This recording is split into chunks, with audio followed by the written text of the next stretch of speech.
بسم اللہ الرحمن الرحیم۔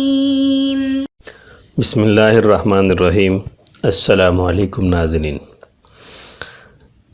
خیار وصف کیا ہوتا ہے، اس کی کیا تفصیلات ہیں، یعنی ڈسکرپشن آپشن کسے کہتے ہیں، یہ انشاءاللہ ہم اس لیکچر میں پڑھیں گے۔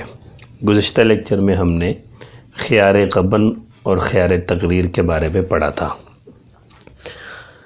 سب سے پہلے ہم خیار وصف کی تعریف کے بارے میں کچھ جانتے ہیں۔ خیار وصف کو سمجھنے سے پہلے ہمیں وصف کو سمجھنا ہوگا کہ وصف کسے کہتے ہیں۔ وصف یعنی اردو میں اس کو صفت بھی کہا جاتا ہے، صفت، اور یعنی اس کی خصوصیت، یہ بھی وصف کے معنی میں آتے ہیں۔ اور وصف خاص طور پہ ماخوذ علیہ یعنی جس چیز کا معاملہ کیا جا رہا ہے اس میں پائی جانے والی کسی خصوصیت اور اوصاف جو ہے خصوصیات کو کہا جاتا ہے۔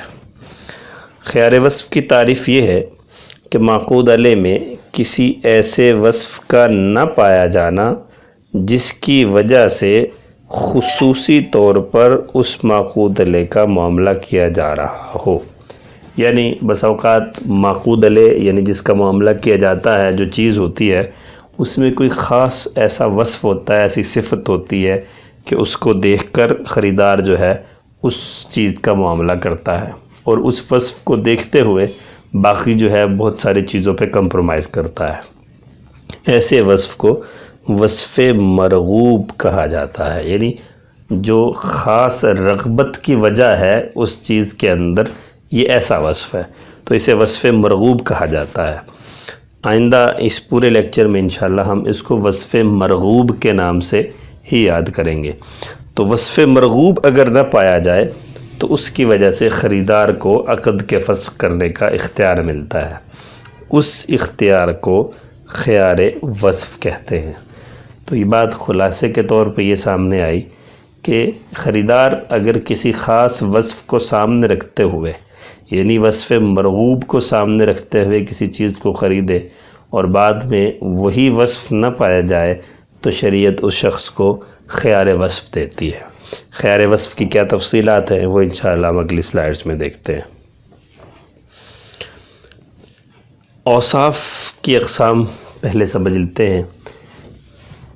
اوصاف بنیادی طور پر 3 طرح کے ہو سکتے ہیں۔ پہلے وہ اوصاف جن کے وجود کا علم یقینی نہ ہو، ان کی شرط لگانا صحیح نہیں ہے۔ یعنی وصف کے اوصاف کی اقسام ہم یہاں اس اعتبار سے پڑھ رہے ہیں کہ وصف کو جب خاص طور پہ کسی چیز میں دیکھا جائے، کسی خاص وصف کو، تو بس اوقات اس کی شرط لگائی جاتی ہے کہ بھئی اس چیز، مثلاً جینون ہونا کسی چیز کا یہ ایک بڑا اچھا وصف ہے، لوگ اس کی وجہ سے راغب ہوتے ہیں، تو یہ ایک ایسا خاص وصف ہے، اس کی شرط لگا دی کہ بھئی اگر یہ چیز جینون ہے تو میں خریدوں گا، جینون نہیں ہے، اوریجنل نہیں ہے تو میں اس کو نہیں خریدوں گا۔ تو اس اعتبار سے کن کن اوصاف کی شرائط لگائی جا سکتی ہیں، کن کی نہیں لگائی جا سکتی، ہم یہ اوصاف کی اقسام پڑھ رہے ہیں۔ تو پہلی قسم یہ ہے کہ وہ اوصاف جن کے وجود کا علم یقینی نہ ہو، ان کی شرط لگانا صحیح نہیں ہے۔ جیسے جانور کا حاملہ ہونا، یعنی یہ کہے کہ بھئی میں اس جانور کو اس شرط پر خریدوں گا کہ یہ حاملہ ہوگا، یعنی یہ گائے میں اس شرط پر خریدوں گا کہ یہ 6 ماہ کے بعد حاملہ ہو جائے، یہ حاملہ ہو، تو یہ چونکہ ایک ایسا معاملہ ہے جو انسان کی نظر سے غائب ہے اور انسان کے بس میں اس کے ہونے یا نہ ہونے کا ادراک نہیں ہے، اس لیے ایسے وصف کی شرط لگانا ہی صحیح نہیں ہے۔ ایسے وصف کی شرط لگانے سے پھر یہ معاملہ درست نہیں رہے گا۔ دوسرے وہ اوصاف ہے کہ جن کے اندر غرر نہ ہو، یعنی جن کے بارے میں معلوم ہو کہ یہ متوقع ہوگا یا نہیں ہوگا، واقع ہوگا یا نہیں ہوگا، ایسے معاملے کی شرط لگانا درست ہے۔ مثلا اگر کوئی یہ شرط لگائے کہ بھئی جانور دودھ دینے والا ہے تو میں اس کو خریدوں گا، اگر دودھ دینے والا نہیں ہے تو میں اس کو نہیں خریدوں گا، تو یہ ایک ایسی چیز ہے جس کا معلوم ہونا پتہ چل سکتا ہے، جس کا دودھ والا ہونا یا نہ ہونا اس سے بات واضح ہو سکتی ہے، تو ایسے اوصاف کی شرط لگانا جائز ہے۔ تیسرے قسم کے وہ اوصاف ہیں جو مرغوب ہوں، ان کی شرط لگانا تو صحیح ہے، جو غیر مرغوب ہوں۔ غیر مرغوب ہونے کا مطلب یعنی مرغوب ہم نے بتایا کہ خاص اسی وصف کی وجہ سے جو ہے وہ چیز خریدی جا رہی ہے، اور غیر مرغوب کے خاص اس کی وجہ سے چیز خریدی نہیں جا رہی، وہ بس اوقات کنسیڈر ہوتا ہے، بس اوقات نہیں بھی ہوتا۔ تو ایسے اوصاف کی شرط لگانا معتبر تو ہے، شرط لگانا درست تو ہے، لیکن ان کا اعتبار کرنا ضروری نہیں ہے۔ چنانچہ اگر وہ وصف بعد میں فوت بھی ہو گیا تو خریدار کو خیار وصف نہیں ملے گا۔ مثلا کسی نے گھوڑا خریدا، اس شرط پر خریدا کہ گھوڑا لنگڑا ہو، اس کا پاؤں کام نہ کرتا ہو، لیکن یہ وصف ایسا ہے جو غیر مرغوب ہے، اس کے اندر کسی کو رغبت نہیں ہونی چاہیے۔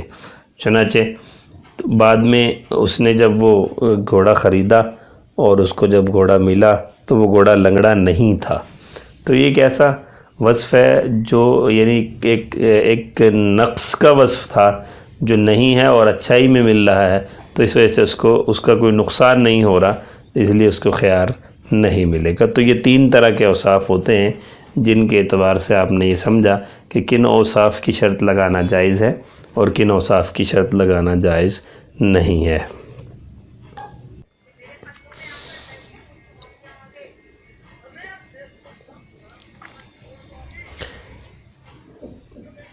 اس کے بعد ناظرین ہم یہ دیکھتے ہیں کہ کسی بھی وصف کی شرط جب معاملے میں لگائی جائے تو اس کا طریقہ کیا ہو سکتا ہے۔ تو بڑی واضح سی بات ہے کہ یا تو زبان سے بتا کر شرط لگائی جائے گی، یا یہ کہ جو ہے بتا کر تو نہیں لگائی جائے گی لیکن انڈرسٹوڈ ہوگی، یہ کہ انڈرسٹوڈ بھی ہوگی اور اس کا ایک رواج بھی ہوگا۔ تو اس طرح سے جو ہے یہ شرط لگائی جا سکتی ہے۔ تو کسی بھی وصف کی شرط لگانے سے مراد بٹ لگانا نہیں بلکہ قید لگانا کہ یہ معاملہ میں اس طور سے کروں گا کہ اگر یہ وصف اس میں پایا جائے گا تو اس کے تین طریقے ہو سکتے ہیں۔ پہلا طریقہ صراحت ہے، یعنی جیسے کوئی شخص یہ کہے کہ یہ سائیکل اس شرط پر خریدتا ہوں کہ نئی ہے، اگر یہ نئی ہے، نیو ہے تو پھر میں خریدتا ہوں، اگر نئی نہیں ہے تو میں نہیں خریدتا۔ اب بیچنے والا کہتا ہے جی بالکل نئی ہے، بعد میں پتہ چلا کہ یہ تو پرانی نہیں ہے، تو ایسی صورت میں اس کو خیار وصف ملے گا، کیونکہ اس کا وصف مرغوب نیا ہونا وہ فوت ہو گیا، وہ اس کے اندر موجود نہیں ہے۔ دوسری چیز جو دوسرا طریقہ وہ ہے دلالت کے ساتھ۔ دلالت کا مطلب یہ کہ انڈرسٹوڈ ہو، جیسے عقد کے وقت جن اوصاف پر چیز مشتمل ہو، جو قبضے میں جب اس کے پاس آ رہی ہے تو اس وقت بھی انہی اوصاف پر چیز کو مشتمل ہونا چاہیے۔ مثلا گاڑی خرید رہا تھا، گاڑی کے ٹائر نئے تھے جب خریداری کر رہا تھا، لیکن جب قبضے میں آئی اس کے گاڑی تو اس کے ٹائر پرانے تھے، تو یہ ایک ایسی چیز ہے جو وصف مرغوب بھی ہے۔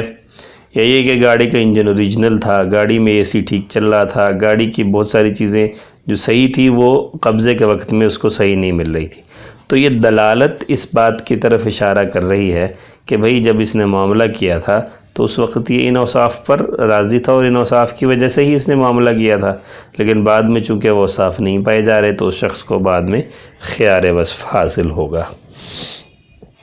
تیسری جو چیز ہے وہ ہے عرف۔ عرف کا مطلب یہ ہے کہ مارکیٹ میں، معاشرے میں جن چیزوں کو ایک چیز کی خریداری کے ساتھ لازم سمجھا جاتا ہے وہ چیزیں اس میں پائی جانی چاہیے۔ چنانچہ ایام قربانی میں اگر کوئی شخص جانور خریدے تو اس میں ان صفات کا ہونا عرفاً شرط ہے جو قربانی کے لیے ضروری ہے۔ مثلا چھوٹا جو ایک بکرا اگر کوئی خریدتا ہے قربانی کے لیے تو اس میں شرط یہ ہے کہ 1 سال کا ہوگا۔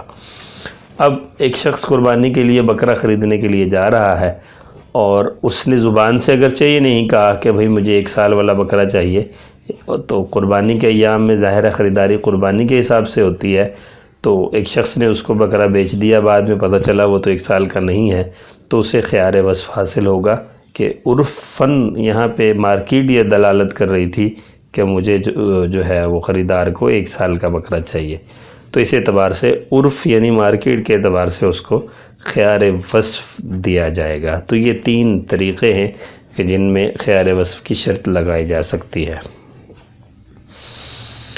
اس کے بعد ہم یہ دیکھتے ہیں کہ وصف مرغوب کے فوت ہونے کی کیا صورتیں ہیں، یعنی وہ کیا کیا صورتیں ہیں کہ جن میں وصف مرغوب نہ پایا جا سکتا ہے۔ تو اس کی بھی کل 3 ہی صورتیں ہو سکتی ہیں۔ پہلی صورت یہ ہے کہ معقود علیہ، یعنی جس چیز کو خریدا ہے مثلاً وہ اس چیز کی جنس سے ہی نہ ہو جس میں وصف مرغوب کی شرط لگائی گئی تھی۔ مثلاً گاڑی خریدی تھی نئی ہونے کی شرط کے ساتھ، تو بعد میں وہ موٹر سائیکل اس کے قبضے میں دے دی گئی، اس کو موٹر سائیکل گاڑی کی جگہ دے دی گئی۔ تو اب یہ ہے کہ ایک تو وصف مرغوب نہیں پایا جا رہا، اور دوسرا یہ کہ وہ شے بھی بدل گئی، اس چیز بھی بدل گئی ہے۔ تو اگرچہ اس صورت میں وصف مرغوب بھی پایا جا رہا ہے، تو ایسی صورت میں تو یہ معاملہ سرے سے باطل ہی ہوگا، کیونکہ جس چیز کا عقد ہوا ہے، معاملہ ہوا ہے، وہ اس کو مل نہیں رہی، اور جو چیز مل رہی ہے اس کا معاملہ نہیں ہوا۔ لہٰذا اگر یہ اس طرح سے راضی رہنا چاہتے ہیں تو ان کو چاہیے ہوگا کہ یہ نیا عقد کریں گے، یہ پرانا عقد باطل ہو جائے گا۔ دوسری صورت یہ ہے کہ ماخوذ علیہ اس چیز کی جنس سے ہی ہو جس میں وصف مرغوب کی شرط لگائی گئی، لیکن وصف مرغوب نہ پایا جائے۔ جیسے گاڑی خریدی نئی ہونے کی شرط پر، لیکن جب وہ قبضے میں آئی تو پتہ چلا کہ وہ تو پرانی ہے۔ اب نیا ہونا وصف مرغوب تھا۔ اب اس صورت میں خریدار کو خیار وصف ملے گا، اگر وہ چاہے تو اپنا خیار وصف استعمال کرتے ہوئے عقد کو فسخ کر دے، اور اگر چاہے تو اس پہ راضی رہے اور اسی کو اپنے ساتھ چلائے۔ تیسری صورت جو ہے وہ یہ کہ معقود علیہ وصف مرغوب سے اعلیٰ و افضل اوصاف کے حامل چیز ہو، تو ایسی صورت میں عقد بھی درست ہو جائے گا اور خیار بھی نہ ملے گا۔ جیسے شرط یہ لگائی کہ بھئی مجھے لنگڑا گھوڑا خریدنا ہے، مگر وہ صحیح سالم نکل آیا۔ جیسے شرط یہ لگائی کہ میں پرانی گاڑی خرید رہا ہوں، لیکن بیچنے والے نے پرانی کی جگہ نئی گاڑی اس کو دے دی، تو ایسی صورت میں یہ اس کو خیار حاصل نہیں ہوگا کہ وہ اس کو واپس کرے۔ تو یہ 3 صورتیں ہو سکتی ہیں وصف مرغوب ہونے کے فوت ہونے کی، جس میں سے ایک صورت میں، پہلی صورت میں تو اس کا اعتبار ہی نہیں کیا جائے گا اور عقد ہی باطل ہو جائے گا۔ دوسری صورت میں وصف مرغوب جو ہے وہ معتبر مانا جائے گا اور خیار وصف ملے گا، اور تیسری صورت میں جب اعلیٰ چیز دے دی تو نہ خیار وصف ملے گا اور عقد بھی درست ہو جائے گا۔ اب آخر میں ہم خیار وصف کا حکم دیکھتے ہیں کہ خیار وصف اگر کسی کو مل جائے تو اسے کیا فائدہ حاصل ہو سکتا ہے۔ تو خیار وصف کے حکم میں 3 باتیں بڑی قابل غور ہیں۔ پہلی بات تو یہ کہ وصف مرغوب کے فوت ہونے پر خریدار کو فسخ عقد کا اختیار ملے گا، قیمت میں کمی کا اختیار نہیں ملے گا۔ مثلاً گاڑی خریدی نئی ہونے کی شرط کے ساتھ، نئی گاڑی تھی 12 لاکھ روپے کی، پرانی تھی 8 لاکھ روپے کی، اب اس نے نئی کی جگہ پرانی بھیج دی۔ اب خریدار کو یہ اختیار نہیں ہوگا کہ بھئی ٹھیک ہے پرانی گاڑی میں رکھ لوں، 4 لاکھ روپے مجھے واپس کر دو، نہیں، بلکہ اگر وہ اس طرح سے معاملہ کرنا چاہتا ہے تو پہلے معاملے کو فسخ کرے اور نیا معاملہ پرانی گاڑی پر کرے گا۔ تو اس اعتبار سے اس کو یہ خیار نہیں ملے گا کہ وہ کمی کر دے قیمت میں اور معاملہ باقی جو ہے وہ درست رکھے۔ دوسری بات یہ کہ اگر خریدار فوت ہو جائے، اس کا انتقال ہو جائے، تو یہ خیار وصف ورثہ کی طرف منتقل ہو جائے گا۔ تیسری بات اس میں یہ ہے کہ وصف مرغوب کے فوت ہونے کی اطلاع کے باوجود، یعنی کسی نے اس کو بتایا بھی آپ نے گاڑی تو نہیں خریدی ہے لیکن اس کی جگہ آپ کو پرانی مل رہی ہے یا ملنے والی ہے، تو اس کی اطلاع پائی گئی، لیکن اس کے باوجود خریدار نے اس میں مالکانہ تصرف کر لیا، وہ گاڑی آگے کسی کو بیچ دی، اس گاڑی کے کسی کو ہدیہ کر دی، یا وہ گاڑی جو ہے وہ کرائے پر چلانا شروع کر دی، تو ایسی صورت میں اس کو خیار وصف نہیں ملے گا بلکہ اس کا خیار وصف ساقط ہو جائے گا۔